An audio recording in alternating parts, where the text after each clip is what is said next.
Buenos días, muchachos, tardes, noches. Les vengo a presentar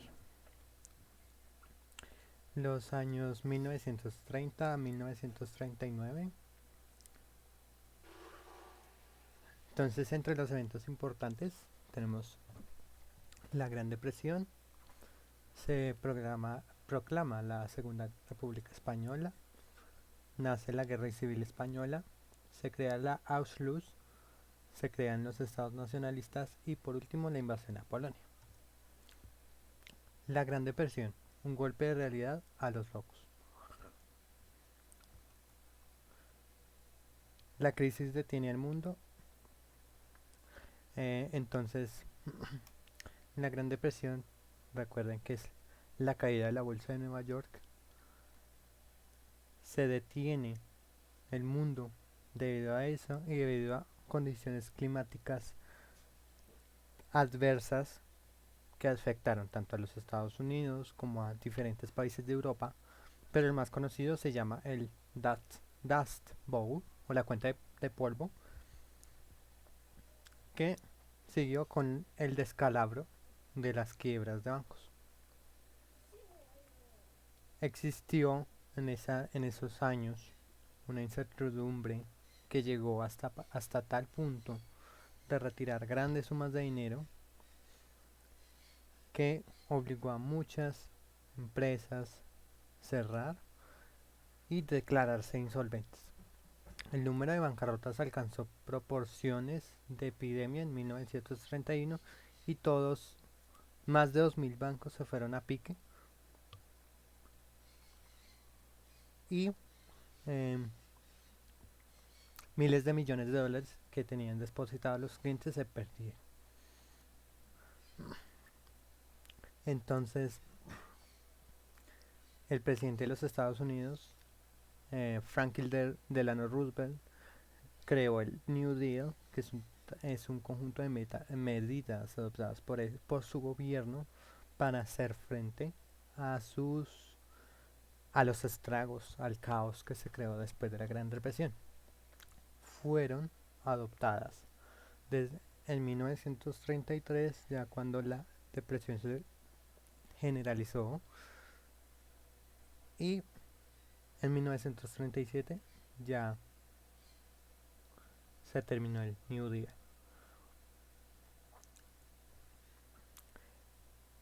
Para concluir este evento tan desastroso, tan caótico, la Gran Depresión fue una catástrofe social causada por poner en práctica simultáneamente paradigmas económicos y sociales que no son compatibles.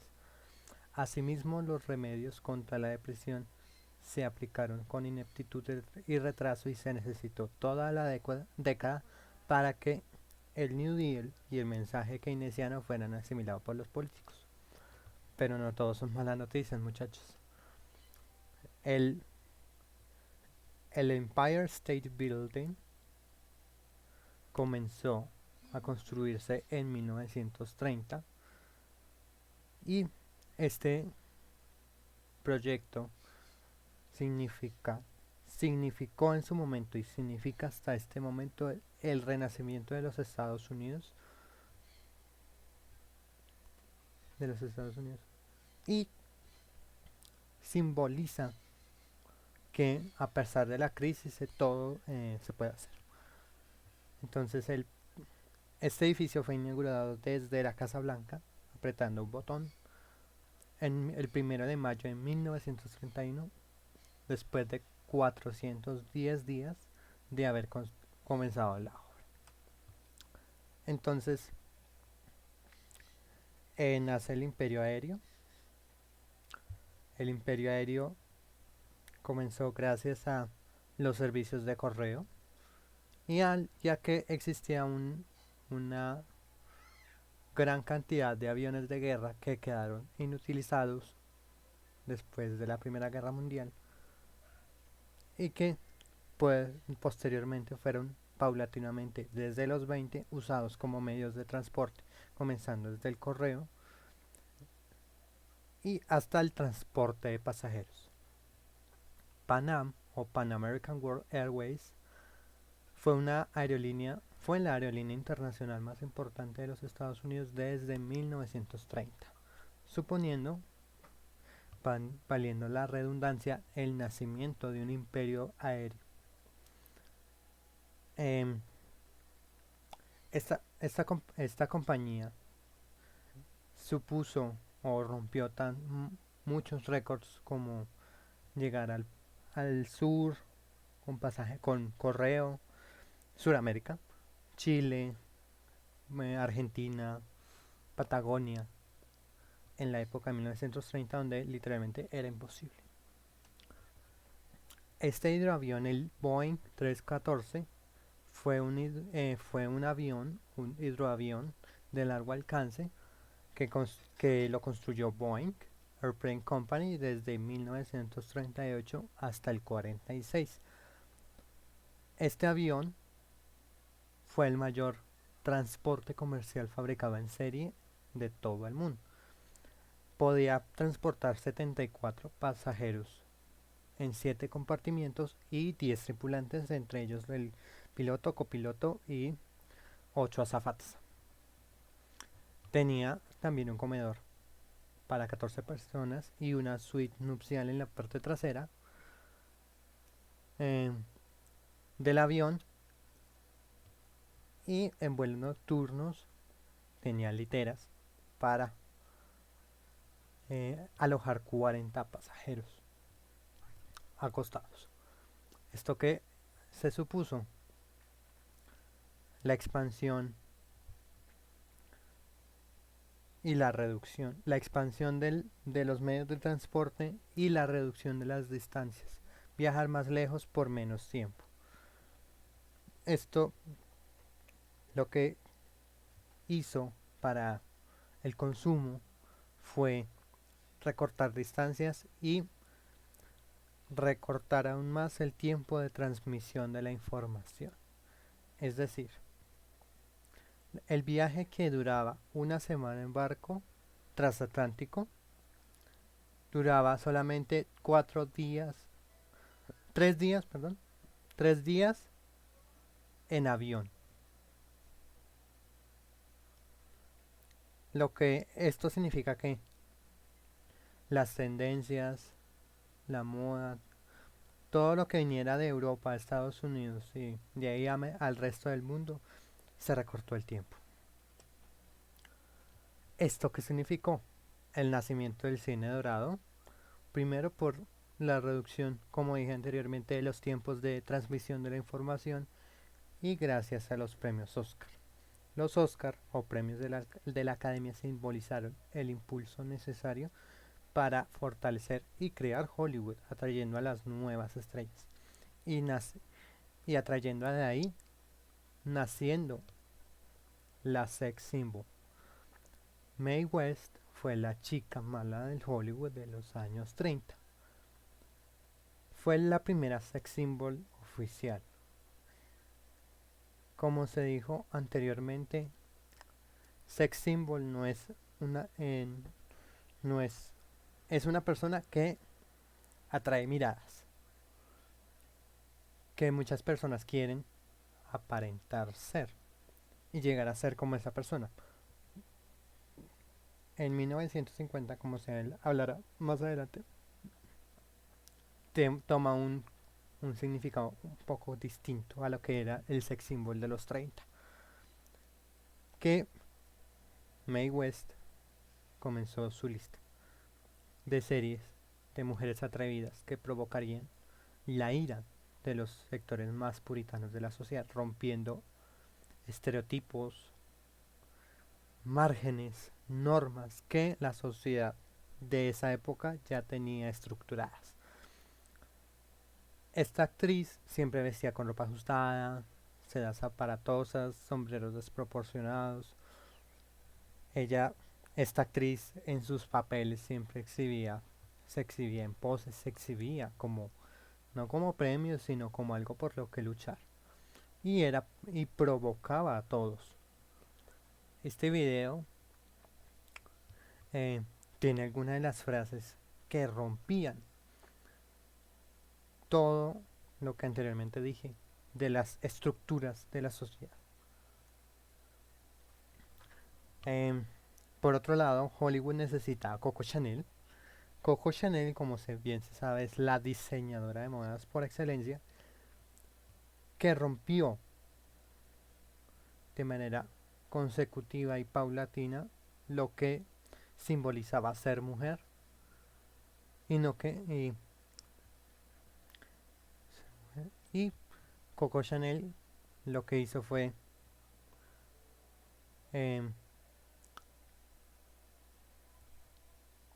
lo que quiso hacer, perdón, es mostrar que se podía vestir de una manera cómoda y elegante. A lo que llegó con que Hollywood necesita a Coco Chanel fue que en esa época Coco Chanel decía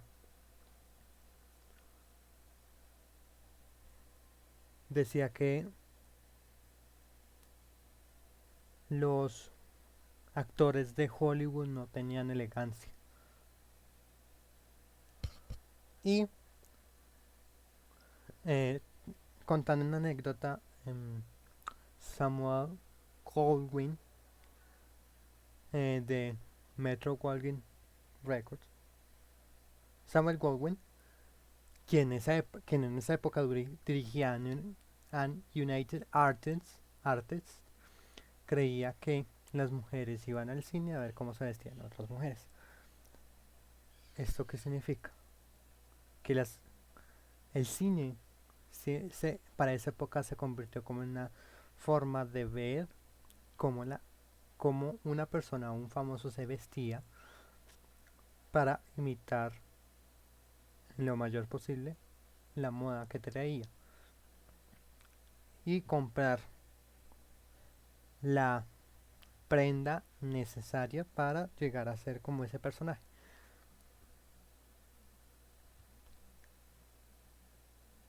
Eh,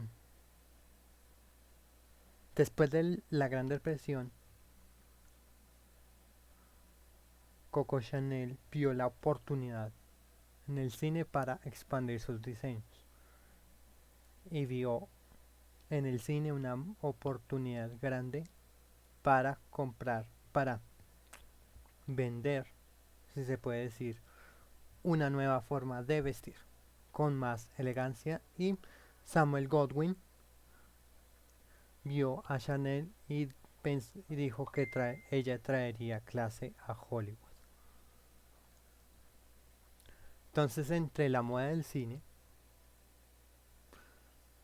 siempre hubo un dilema entre América y Francia, que es la cuna de la moda desde los 20. En cuanto a los diseñadores parisinos como Schiaparelli y Lelon, y reconocieron, o muchos diseñadores parisinos reconocieron que el impacto de los trajes, de el vestuario que los artistas, que los actores usaban en sus películas, impactaban de una manera tal que impactó de una manera tal que de cierta medida el cine sigue siendo y seguirá siendo una forma de transmitir la información. Hay una frase que Lelón dijo que nosotros los modistas ya no podemos vivir sin el cine, pero el cine puede vivir sin nosotros. Sin embargo, a lo largo de la historia, se ha sabido que los diseñadores de moda se han, se han convertido en una parte vital del cine porque estos diseñadores traen innovaciones nuevas al cine que los expande con sus películas. Eh, Hay un sombrero que Greta Garbo, la actriz, la emperatriz del cine de los 30, eh, fue universalmente copiado, ya que ella lo usó, fue visto en un cine y, y lo que hizo fue expandir un accesorio en la vida de muchas mujeres de América. Em, en cuanto a la moda de Hollywood em, y la influencia de Coco Chanel en la moda,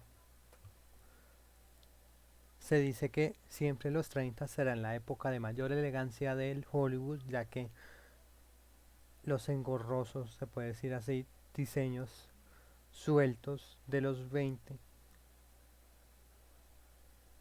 desfiguraban la figura de una mujer. Y en esta época finalmente la mujer se podía vestir de una manera atractiva, práctica y con nuevos tejidos que incitaban a los diseñadores a experimentar con estilos originales sin dejar de lado la silueta femenina que se tiene. Muchas de las prendas o casi todas las prendas que se usaban en los 30 eran cortadas a medida y se usaban las líneas del cuerpo para realzar la figura femenina y provocatizar a la mujer en comparación con los andrógenos o los sueltos libertinos años 20. Un evento importante que tengo que destacar acá de los años 30 es el estreno de Blancanieves y los Siete Enanos. Con Blancanieves y los Siete Enanitos, Walt Disney cambió el juego del cine, trayendo nuevas formas de entretenimiento y de transmisión de la información, como es el mundo de la animación, atrayendo a los más pequeños hacia ideales impuestos por los adultos. ¿Eso qué quiere decir? Gracias a la magia de la animación, muchas, muchos cuentos, muchos ideales pudieron mezclarse a, a partir de una historia ficticia. Es decir, una historia puede contar cosas que estén contando en la actualidad, pero de una manera diferente y atractiva para que los niños puedan aprender esos valores impuestos y puedan aplicarlos en un futuro. Con esta película nació la era de las princesas Disney, que se ha ido rompiendo con los años recientemente, pero en esa época, al tener ese estereotipo, esa figura de que la muchacha, la mujer tenía que casarse joven con un príncipe gallardo, se implantó desde Blancanieves. Y ahí, desde allí a las películas posteriores. En 1938 vienen los ovnis. Orson Welles dejó los 59 minutos de radio más famosos de la historia. Orson Welles fue un radionovelista muy famoso, o un locutor que en octubre de 1938 causó el caos, ya que en su intento de innovar, lo que hizo fue buscar, lo que hizo fue alterar a la sociedad, ya que lo hizo de tal forma que pareció real. Además de que esa noche hubo una niebla, pues no se puede decir anormal, pero coincidió con un, un fenómeno de niebla que empeoró la situación de la novela y muchas personas entraron desde que el Orson Welles ya estaba contando la novela, omitiendo la parte de que eso era una interpretación y que era ficticio. Pero cuidado que Adolf ya viene. Adolf Hitler subió al poder alemán, eh, ya que pues a comienzos de la década de los 1930 el clima de Alemania era lúgubre. La depresión económica mundial había golpeado muy duro a Alemania y había muchos millones de alemanes en paro. Ese recuerdo de que Alemania ya había sido derrotada 15 años antes durante la Primera Guerra Mundial ya estaba todavía fresco en la mente de muchos alemanes. Y además toca mezclarlo que la desconfianza cada vez más creciente hacia la República de Weimar, que es un intento de república que se instauró después de que el Kaiser Guillermo II escapara. Estas condiciones, este caldo de cultivo hizo que surgiera Adolf Hitler como líder y canciller de Alemania por su partido del Nacional Socialista Alemán de los Trabajadores, o nazi. Hitler, en su deseo de recuperar la vieja gloria alemana, y pues tras este periodo prolongado de estancamiento económico, Adolf crea la Anschluss. La Anschluss es un término alemán que significa unión. Alemania y Austria se unieron después de siglos de separación y el 12 de marzo de 1938 Austria decide unirse a Alemania, ya que hubo un plebiscito que fue apoyado por la totalidad de los austriacos. Sin embargo, en este plebiscito no se les permitió votar ni a los judíos ni a los romaníes, que son los gitanos, ya que existía una creciente legislación antisemita Alemania y que se pasó a Austria.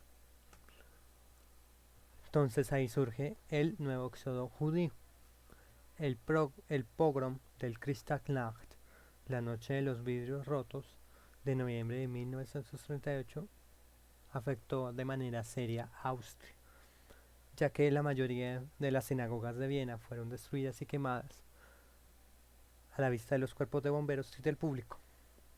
También muchas empresas judías también fueron destruidas y saqueadas, se arrestaron miles de judíos y se deportaron a los campos de concentración de Dachau y Buchenwald. Esta inmigración judía aumentó después de que Austria se uniera a Alemania y después de la Kristallnacht. Entonces, desde el 1938 hasta el 40, 117.000 judíos abandonaron Austria corriendo, generando un nuevo éxodo judío. Esta década fue finalizada después de que Polonia fuera invadida. Polonia simbolizaba el paso, la puerta hacia Rusia. Y lo que quería Hitler era invadir Rusia, pero lo que hizo Stalin fue firmar un pacto con los nazis, ya que no había una desconfianza que le suscitaba la debilidad de la sociedad de naciones. Como bien lo dije en los 1920, en 1919 fue instaurada la sociedad de naciones. Esta sociedad era para mantener la paz de Europa y del mundo después de la Primera Guerra Mundial. Sin embargo,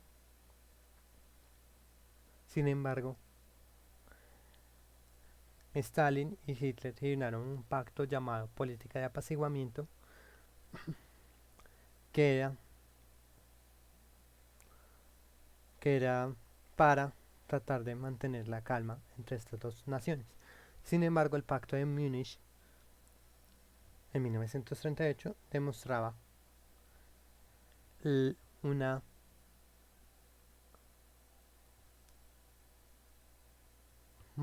una necesidad. Este pacto lo que hizo fue